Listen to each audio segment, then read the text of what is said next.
हर हर महादेव। हर हर महादेव। हम है बेबी बुआ। हम है किरण फुआ। गोर लागतनी। सावन के पावन महीना चलता, एमे देवघर लोग कांवर लेके जाता। हमनियों के रउआ लोग के सामने सावन के एगो गीत लेके आइल बनी सन। का हो फुआ? हाँ, एगो शंकर जी के गीत हो हाँ तो जाए। चलो हो जा। हाँ।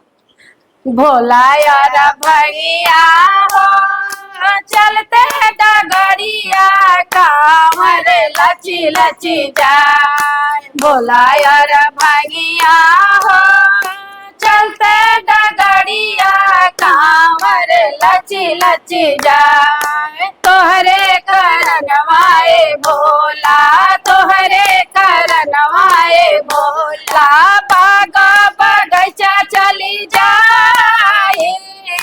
तोहरे करनवाए भोला, तोहरे करनवाए भोला, बागा बगैचा चली जाए।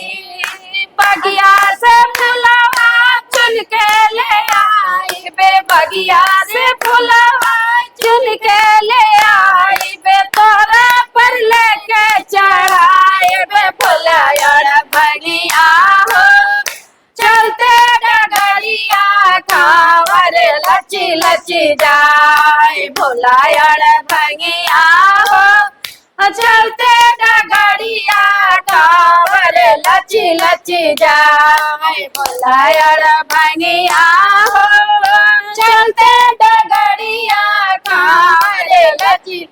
तोहरे करनवाए भोला, तोहरे करनवाए भोला, गंगा जमुना चली जाई।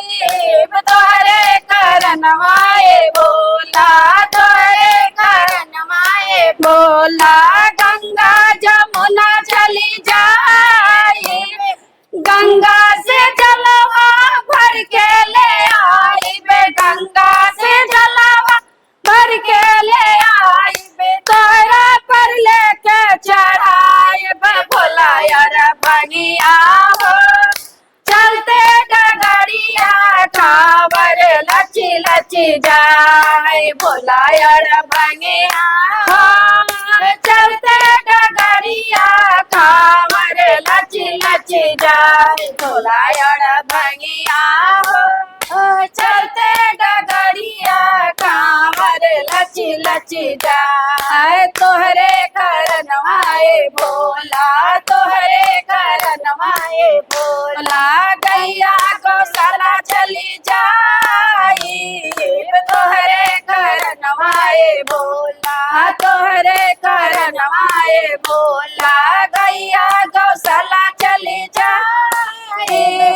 गौशाला जाई के दूधवा ले आई बे, गौशाला जाई के दूधवा ले आई बे, तोहरा पर लेके चढ़ाई बे। भोला यार भैया हो चलते डगरिया कांवर लची लची जाए। भोला यार भैया हो चलते डगरिया कांवर लची लची जाए। भोला यार भैया हो चलते डगरिया कांवर लची लची जाए।